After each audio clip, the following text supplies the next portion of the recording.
पिंगळी बाजार या गावी साहित्यरत्न लोकशाहीर अण्णाभाऊ साठे जयंती उत्सव साजरा करण्यात आला। यावेळी अण्णाभाऊ साठे यांच्या प्रतिमेस सरपंच प्राध्यापक अंगदराव गरुड यांनी पुष्पहार घालून अभिवादन केले।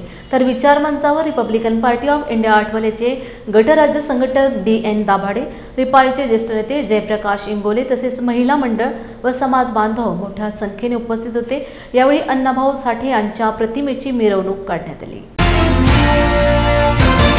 मोठ्या खर्चात करत आहोत असे शाहीर अण्णाभाऊ साठे यांच्या या विभूतींना सर्वप्रथम अभिवादन करून आज मी माझे दोन शब्द थोडक्यात आपल्या समोर मांडणार आहे। सर्वप्रथम मी रिपब्लिकन पार्टी ऑफ इंडियाच्या वतीने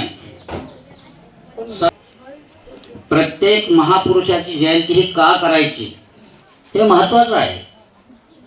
आपण हे जे सर्व फोटो लावलेले आहेत हे सर्व महापुरुष आहेत आणि यांची जयंती साजरी करण्याचा उद्देश एकच आहे की आपल्या पुढील पिढीला त्यांना त्यांच्या हयातीमध्ये काय कार्य केलं हे कार्य खऱ्या अर्थानं आपण आत्मसात करावं, त्यांचे विचार आपण आत्मसात करावेत आणि त्याची परंपरा त्यांचा काहीतरी बोध घेऊन आपण त्या पद्धतीने वागायला हवा, त्या पद्धतीने चालायला हवं, पुढे चालायला हवं। म्हणूनच प्रत्येक महापुरुषाची जयंती साजरी करायची असते। ती करतो।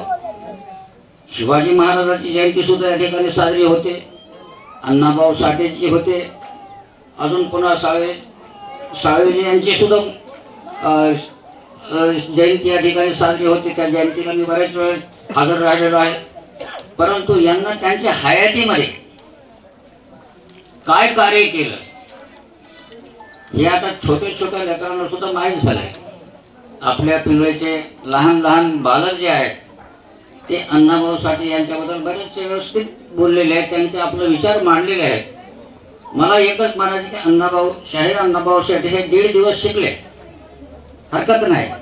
1.5 दिवस शिकून सुद्धा त्यांना आपल्या विचाराची जी मांडणी केली ती खऱ्या अर्थानं एखाद्या मोठ्या विद्वानाला सुद्धा झाली नसेल।